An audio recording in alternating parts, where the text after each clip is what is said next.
Bharatiya culture is about self-realization, about seeking the knowledge of truth, practicing non-violence not only towards fellow beings but also towards all animate and inanimate objects. Unfortunately, alien influences have made us almost illiterate about our spiritual heritage and history. Tragically, we have become indifferent even about our own future destiny. Roots of our ancient knowledge, spirituality, and wisdom are being rediscovered by many scholar activists all over the world. In India, for some very weird reason, they decided to take Hinduism out of the syllabus. You can't teach Hinduism in a single Indian school. You know that? Hinduism should be taken out of the syllabus because we are a secular world. Look, this is a secular world, United Kingdom, and I can teach every religion I like. In my country, in France, I am told about my great warriors, my great poets, my great writers. In India, nothing. Kalidasa was probably one of the greatest poets ever, on par with Shakespeare. Shivaji Maharaj in most Indian textbooks, history books, is considered like a petty chieftain, a plunderer.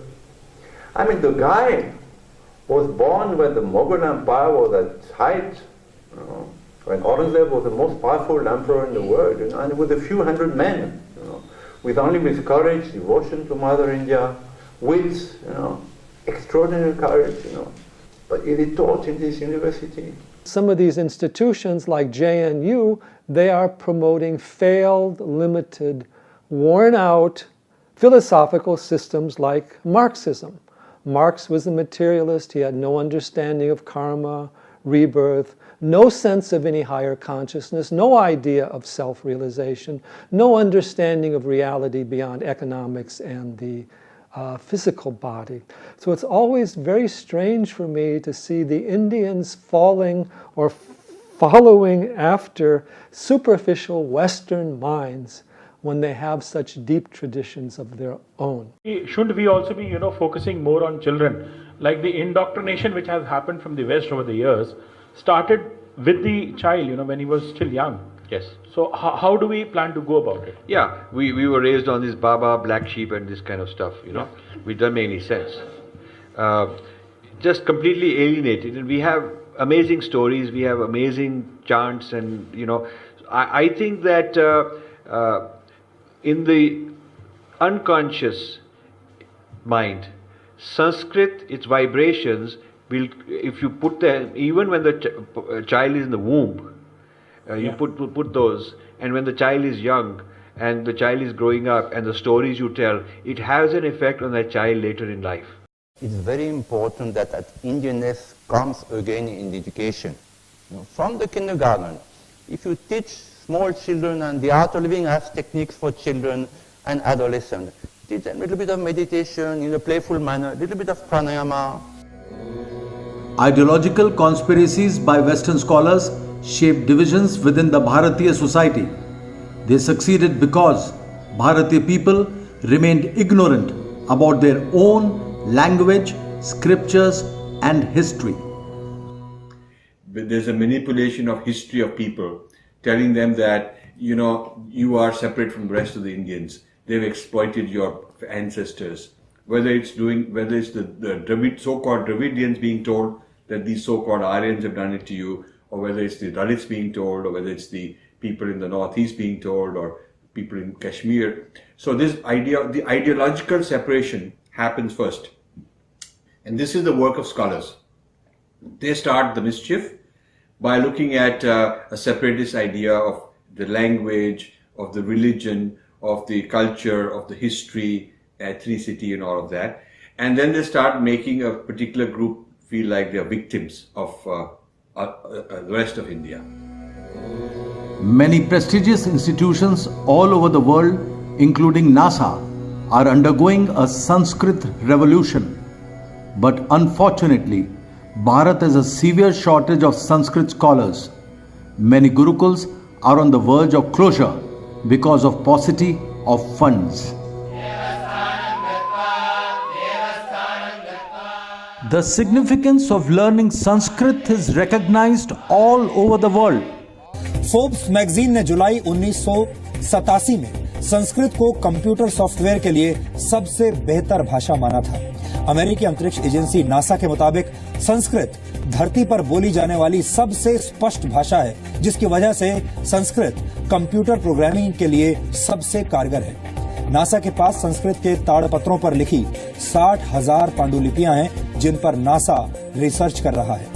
NASA के वैज्ञानिकों द्वारा बनाए जा रहे 6th और 7th generation super computers Sanskrit भाषा पर आधारित हैं, जो वर्ष 2034 तक बनकर तैयार हो जाएंगे। हमें लगता है कि संस्कृत भाषा को भारत में भी अब उसका खोया हुआ पुराना स्थान और सम्मान वापस मिलना चाहिए। ओम नमस्ते रुद्रमन्यव उतोत इषवे नमः। नमस्ते। There is a rush for learning this rich ancient language in countries like Germany. India's ancient language of Sanskrit may be falling out of favor when it comes to students in India, but that is certainly not the case in Germany.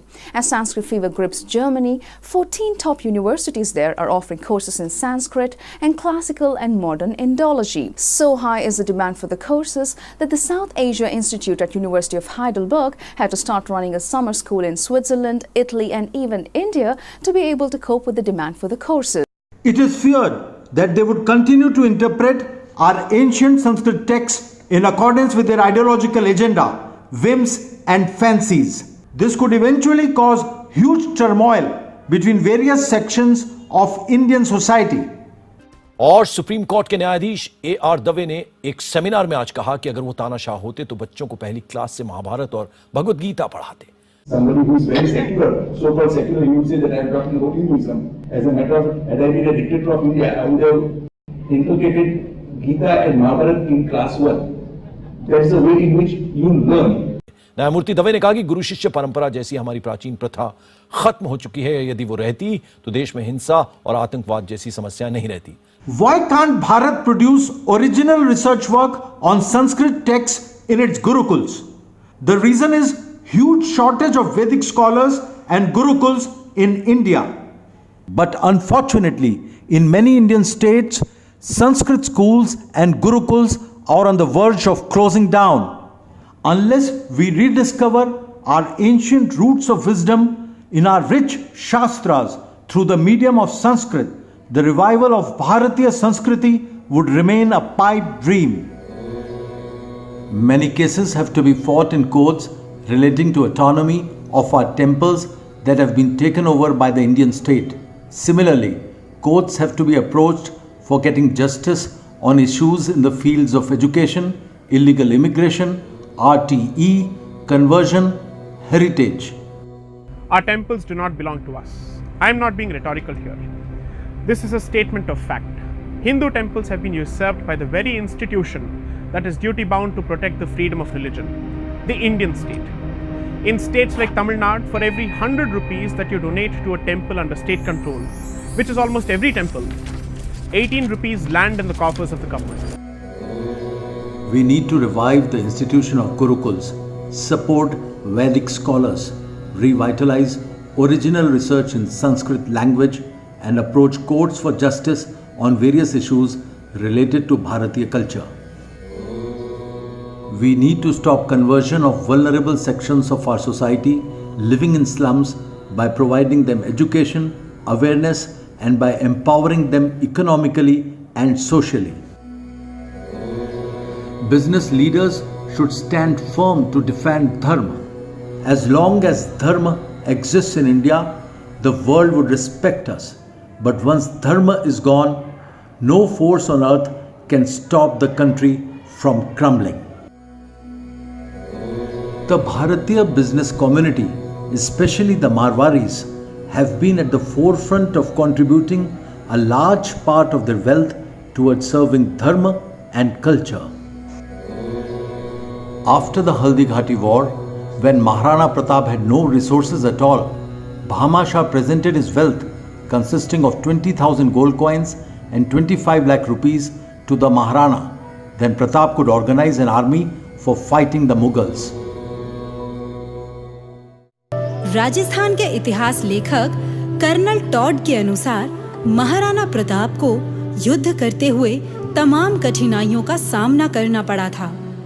धन के अभाव में अपने परिवार के साथ राणा प्रताप जंगल की ओर चले गए। अपने बच्चों को भूख से व्याकुल होता देख राणा प्रताप विचलित हो गए और राजा अकबर से संधि के बारे में सोचने लगे।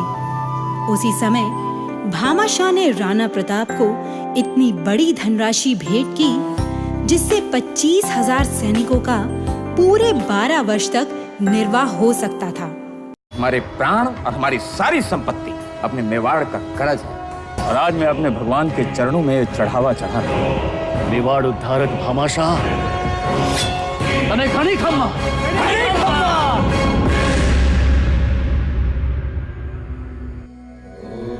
Many people today have found that there's more to life and business than profits alone. Money as the single bottom line is increasingly a thing of the past. Business Week reported that 95% of Americans reject the idea that a corporation's only purpose is to make money. Key Vedic principles and values, when embraced in a business, help improve integrity, honesty, accountability, quality, cooperation, service, intuition, trustworthiness, respect, justice, and service. Arjun के पास skill तो था लेकिन लड़ने का will खत्म हो गया था। पूरे पहले अध्याय में अर्जुन कहते हैं कि भगवान मैं युद्ध नहीं करूंगा, रोम हर्षश्च जायते, मेरे रोंगटे खड़े हो गए हैं, अश्रुपूर्ण कुलेक्षण, मेरी आंखों से आंसू बह रहे हैं, डांडीवन संतृत्य, जब मेरा डांडी खिसक के नीचे गिर गया, भगवान मुझे घबराहट हो रही है, टेंशन, एंजाइटी, स्ट्रेस, डिप्रेशन। तो ये फियर है, false evidence appearing real. Fear, ये फियर इतना पावरफुल है कि आदमी की बुद्धि को भ्रष्ट कर देता है। तो फियर, इतना फियर है वहां पे, और इतने फियर के अंदर अर्जुन को कृष्ण ने वहां पे मोटिवेशन दिया, सेल्फ मोटिवेटेड लीडर बनाया। पुश स्टार्ट नहीं, सेल्फ स्टार्ट। मैं दोबारा बोलूंगा आपसे, पुश स्टार्ट नहीं, सेल्फ स्टार्ट। पुश स्टार्ट नहीं, सेल्फ स्टार्ट। सर्कमस्टेंशियल नहीं, substantial. As per recent research by McKinsey and Company, incorporating Vedic values into the workplace can lead to increased productivity and profitability, as well as employee retention, customer loyalty, and brand reputation.